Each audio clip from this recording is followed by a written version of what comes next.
At just 13 years old, Haley vanished.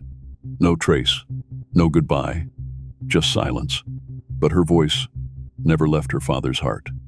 For years, Clint Dunn held back, placing quiet trust in the system, hoping time would bring justice. But as the months turned to years and the silence deepened, so did his resolve. An investigator once told him, it didn't matter if it took 20 years. But for Clint, every day without answers was a day too long. This isn't just a case, it's a father's war. Watch until the end of the video to join us. Keep the fight for justice alive.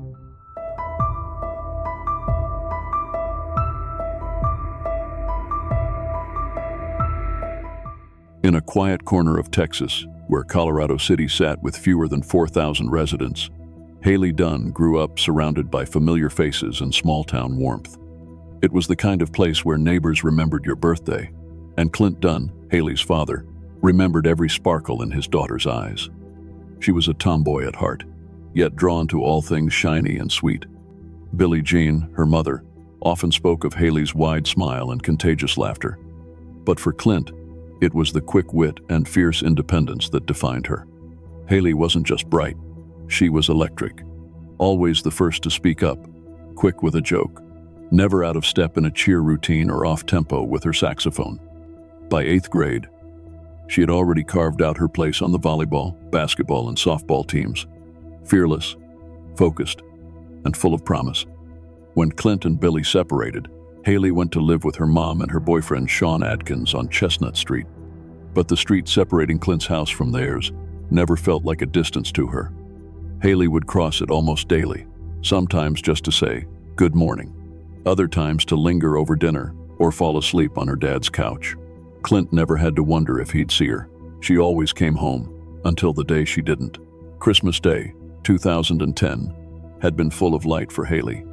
Her grandmother, Connie, remembered her as beaming with joy over her new iPod, the gift that never left her side that weekend. Haley had spent most of Christmas and Boxing Day with Clint, laughing, playing, and stretching out those final moments of childhood joy. That night, her brother David went to a friend's house for a sleepover, while Haley stayed behind, settling in with video games at home. The next morning, the 27th of December, the house on Chestnut Street emptied out. Sean left for work at 5:30 a.m., and an hour later, Billie Jean followed for her 12-hour shift. She later said she peeked in on Haley, still sleeping soundly, and assumed the day would unfold as it always did. Haley waking up and heading across the road to her dad's place. She even left her phone behind for the kids, a gesture that now hung heavy in hindsight.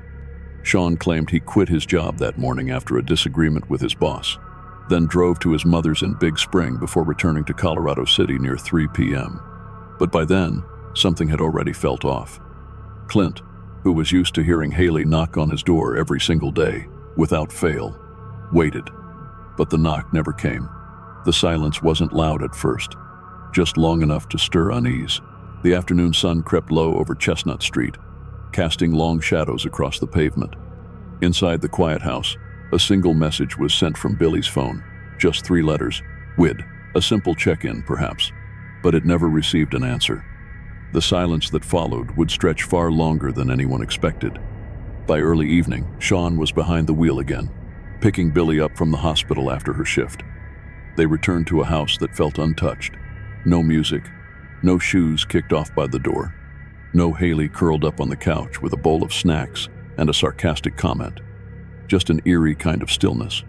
Billie looked around and asked the question every parent dreads. "Have you seen her?" Sean's response was as casual as it was unsettling. He claimed Haley had walked out earlier, heading toward Clint's place, then planned to spend the night at her friend Mary Beth's. It sounded rehearsed, too tidy. But when Clint was asked, the truth hit like ice. He hadn't seen Haley all day. She hadn't knocked, hadn't called, not even a wave from across the street. Later, Sean would try to fill in the gaps. He described a normal afternoon, Haley watching television, then stepping into the bedroom to say she was leaving. Then she vanished from his narrative, as if her absence could be explained by routine. But Clint knew better. Routine didn't skip a day without warning. His daughter didn't just disappear into errands. She was present, constant, Predictable. He waited until dinner, then until dark. The door never opened. And by the time the stars came out over Colorado City, a sinking thought had taken root in Clint's chest, one that no father ever wants to entertain. What if no one had truly seen Haley leave at all? Morning came like a curtain pulled too fast, bright, cold, and merciless.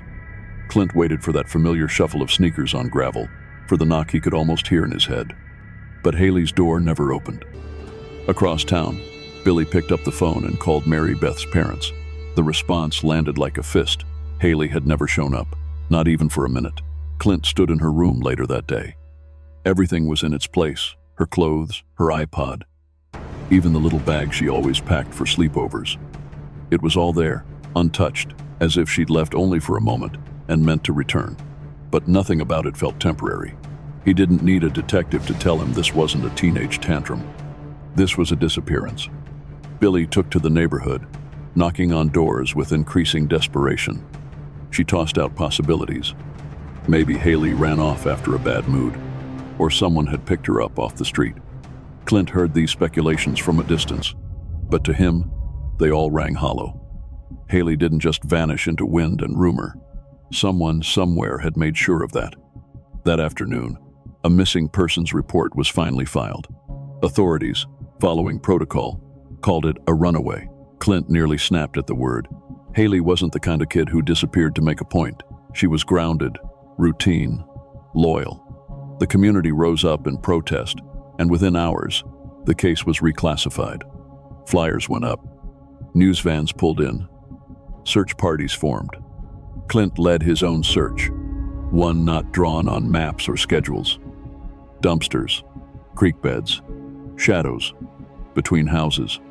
He looked where no one else wanted to, because somewhere in his gut, he already knew this wasn't a rescue mission. Billy passed out flyers. Sean kept his distance, offering neither presence nor explanation. And as Clint dug through the corners of Colorado City, one realization began to haunt him more than all the empty streets. The person who knew what happened to Haley might not have been hiding, just watching. The days began to blur, stitched together by unanswered questions and fading hope. Investigators canvassed the town, questioning everyone from neighbors to known offenders. But each lead collapsed under scrutiny. On Wednesday, the 29th of December, officers searched both Clint's house and Billy's, lifting rugs, opening drawers, shining flashlights into every corner, as if the truth might be hiding in a dust mote. The following day, national experts joined the effort. Tracking dogs followed Haley's scent through the neighborhood. It led them to a nearby motel. Clint followed the search with the sharp focus of a man desperate for anything, any sign she had passed that way. But when the scent trail ended, the motel staff could offer nothing. No memory of a girl, no footage, no trace.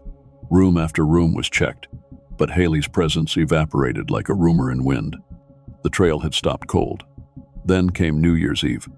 While Clint stood outside, binoculars pressed to his face, scanning every streetlight and silhouette for movement, Billy and Sean lit up their house across the road. Music, laughter, visitors. To Clint, the sound felt like a betrayal. He couldn't comprehend how balloons and drinks could exist in the same space where a child had vanished. His daughter was missing, and just 4 days later, her absence had been outshined by party lights. The town noticed. People whispered. Others judged aloud. Meanwhile, Clint kept looking, shoulders hunched, eyes bloodshot, refusing to give in. Search teams, now in their 9th day, began combing farther out, fields, woods, fences behind abandoned homes. Reporters stood by Haley's bedroom window, pointing at its locked frame, reminding the public there was still no evidence she had ever planned to leave. Billy, on camera, clung to the idea that Haley might have walked away on her own. She said it was all she could hope for. But Clint didn't share that hope. He didn't believe his daughter left. They had taken her. And as tips trickled in and reward money grew, he began to wonder, was someone close enough to watch the search without ever lifting a finger? On the 4th of January, the search for Haley left the boundaries of Colorado City. Texas Rangers joined the investigation, soon followed by the FBI.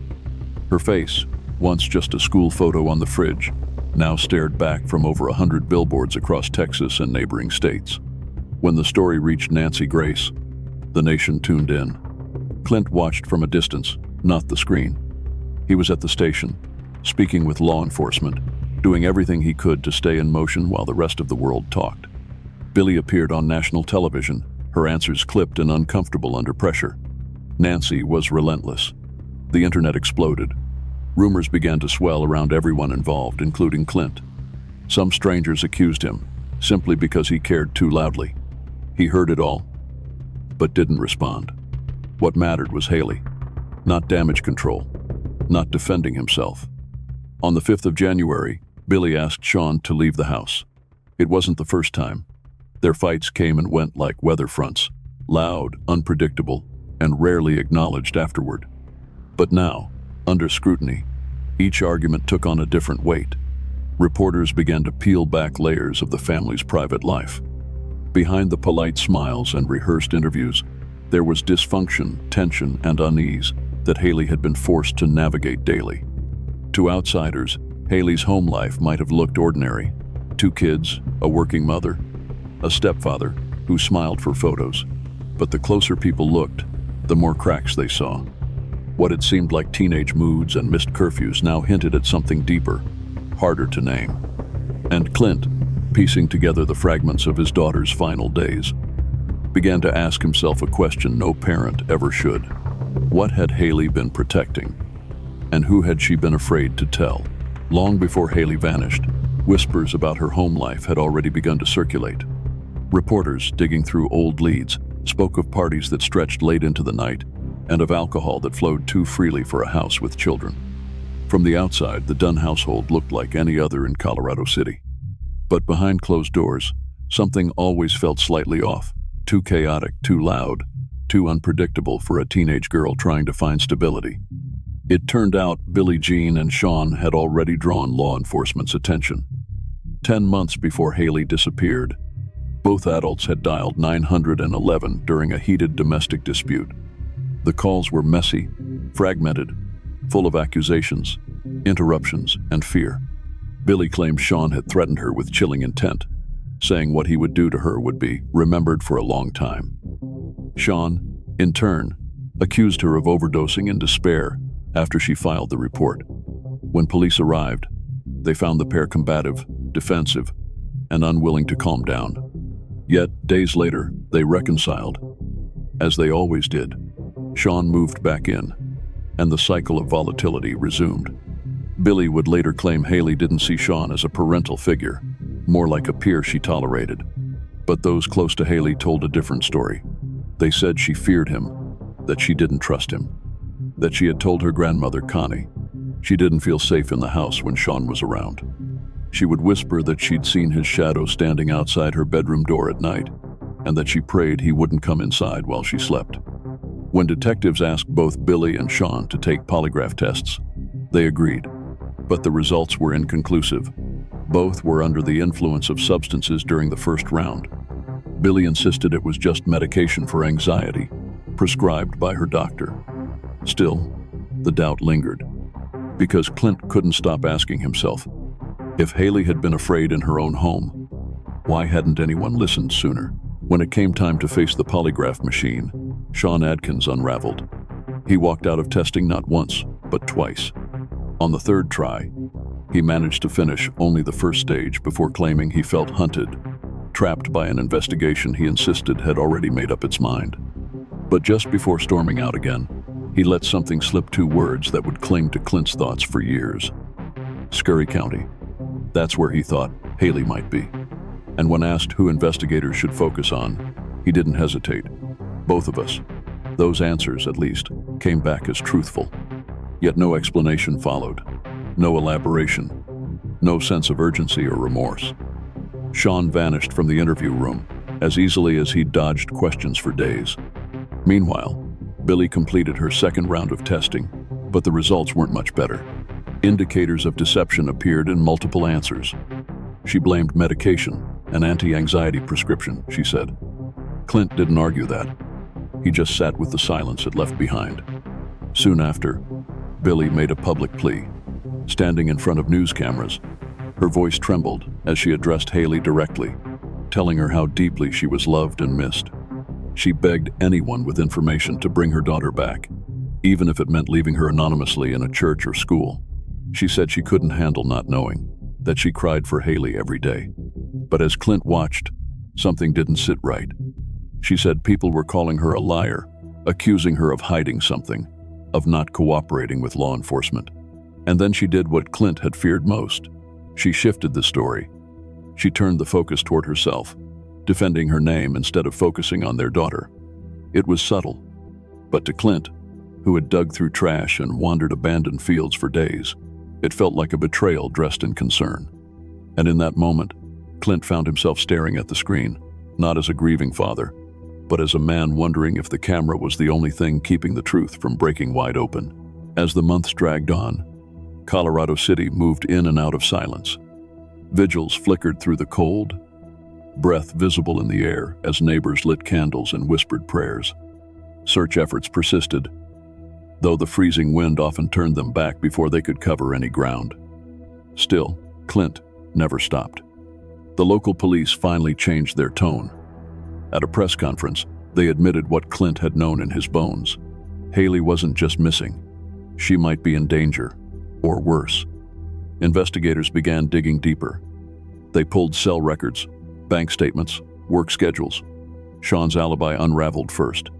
He'd claimed to have been fired on the morning Haley vanished. But his boss told a different story. Sean arrived at work at 6 a.m., bought a drink, calmly handed in his uniform, and left. No shouting, no dismissal. Just a quiet exit at 6:10. Sean insisted he drove straight to his mother's house in Big Spring to file for unemployment benefits. But the data didn't lie. Between 6:35 and 6:56 a.m., his phone pinged off a tower back in Colorado City, 50 miles from where he claimed to be. He wasn't in Big Spring until nearly 9:40, and by 2:40, his phone was still there. But he told police he saw Haley at 3:15 that afternoon, before she left for Clint's. That would have given him barely 20 minutes to drive 40 miles, arrive home, and stage normalcy. Even more troubling was what David, Haley's brother, recalled. He returned home around 4 p.m. to find the door locked. Strange, but not unheard of. He knocked. No answer. Eventually, he crawled through a window. And there, standing in the hallway, was Sean, frozen, wide-eyed, like a man caught mid-thought, like someone not expecting company. Clint read the affidavit quietly that night, the paper trembling in his grip, not from cold, but from everything unspoken between the lines. If Sean had lied about where he was, what else had he already buried?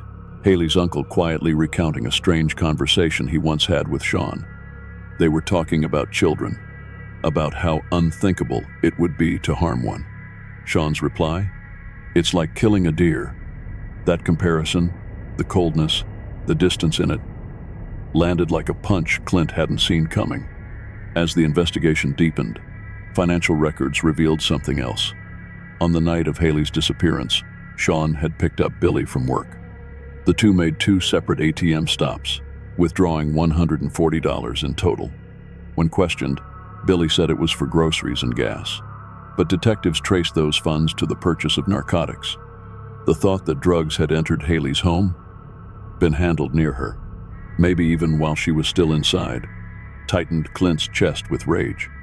Digging deeper, investigators searched the house again. What they found disturbed them. Stacks of printed articles filled drawers and boxes, stories about infamous crimes, profiles of dangerous individuals, and writings related to extreme psychological behaviors within families. Billy brushed it off, calling it a hobby, said lots of people were into that kind of thing. But Clint didn't buy it. Not with Haley missing. Not when those articles read more like plans than passing interests. On the 12th of January, Sean was officially named a person of interest. He denied everything. Clint didn't believe a word. Child Protective Services stepped in and removed David from the home. Then came the final blow. The 24th of February. Authorities discovered a massive collection of unlawful and deeply disturbing digital material involving minors. Some found on a memory stick at Billy's house, others on a computer linked to Sean's mother. A laptop was seized. Clint remembered clearly. Sean's stepfather stormed into the police station, demanding it back. And unbelievably, he got it. No arrests were made. The materials were presented to a grand jury, but no charges followed. Sheriff Dunn offered only a vague explanation. More than one person had access. We need to be certain who was responsible. But Clint had heard enough. He no longer needed anyone to tell him what the data said. His gut was screaming louder than any report. And then, on the 17th of March, officers returned to Billy's home with a warrant. She claimed Sean wasn't there. But when they forced the door open, they found him, hiding. Not absent. Not gone. Just crouched in the dark, waiting to be discovered. In June 2011, Billie Jean Dunn was sentenced for lying to authorities about Sean's whereabouts.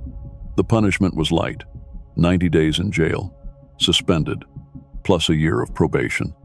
She served it far from Colorado City, in Travis County, where she'd moved with Sean.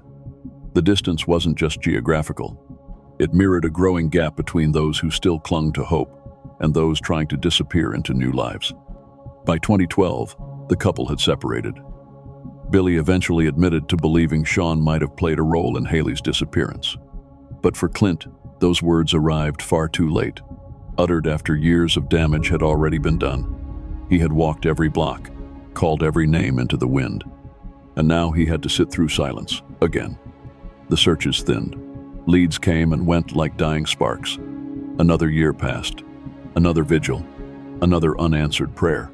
Then, in March 2013, everything changed. A hiker, wandering through rugged land near Lake J.B. Thomas, stumbled across human remains. 20 miles from where Haley once lived, Clint's phone rang. His world narrowed. The bones were sent to the University of North Texas for identification. Weeks passed in a blur until, on the 26th of April, the call came. It was Haley. She had been there all along, waiting in the soil, beneath brush and dust, hidden from the light. The authorities didn't confirm a cause of death publicly, but Clint later learned what he feared most: blunt force trauma. $15,000. That's what they offered for information, but no reward could balance what had been taken. And still, no arrests, no closure. It would take 4 more agonizing years before Clint was finally able to bury his daughter. And yet, even as the casket lowered, he still had no one to blame by name, no face to confront, no hand to hold accountable, only a silence that never stopped echoing. 6 years had passed, but the pain hadn't dulled. A mother's voice echoed through the news, still desperate for justice. Haley had vanished at 13, right after leaving her father's home in Colorado City. Her remains turned up 3 years later, but the person responsible was still free. Billie Jean Dunn, now living in Austin, clung to the hope that justice would find its way. But Clint wasn't relying on hope anymore. He was relying on facts, memory, and the unwavering conviction of a grieving father. In 2018, Clint spoke openly. To him, it was no longer a mystery. He believed Sean had harmed Haley, and Billy had either helped or looked away. They're both involved, he told reporters. That's not even up for discussion anymore. He had spent years holding back, giving law enforcement space, but silence had bought them nothing. The waiting had become unbearable. And now, Clint was done being patient. He remembered one investigator telling him, "I don't care if it takes 20 years." But Clint did. Every year was another year that a possible killer walked free. Another year without answers. "I don't want the person who hurt my kid out there," he told them. He believed that man was still in Big Spring, still living his life like nothing happened. Clint wasn't guessing. He said it plainly. "It's Sean Atkins." And he didn't stop there. Clint believed Billy knew more than she let on. She had dodged questions, avoided direct truths, and shifted her story too many times. The longer she stayed silent, the more Clint felt confirmed in his gut. The truth wasn't lost. It was being buried, and someone close had been holding the shovel. Years after Haley's disappearance, Clint's relentless efforts online finally reached someone he never expected. A stranger from the past. Back in 2011, during the early days of the investigation, a middle school student had stumbled upon items later believed to belong to Haley. At the time, They didn't know who Haley was or understand the gravity of what they'd found. It wasn't until 2019, while scrolling through social media, that they recognized her face on one of Clint's heartfelt posts. And suddenly, memory clicked. They came forward quietly and told Clint what they had seen and where. The revelation stunned him. The spot where these belongings were found had been combed through countless times in the initial searches. It made Clint wonder, what else had been overlooked? What other clues were ignored while he searched alone? Private investigator Erica Morse, who had worked closely with Clint for years, echoed this frustration.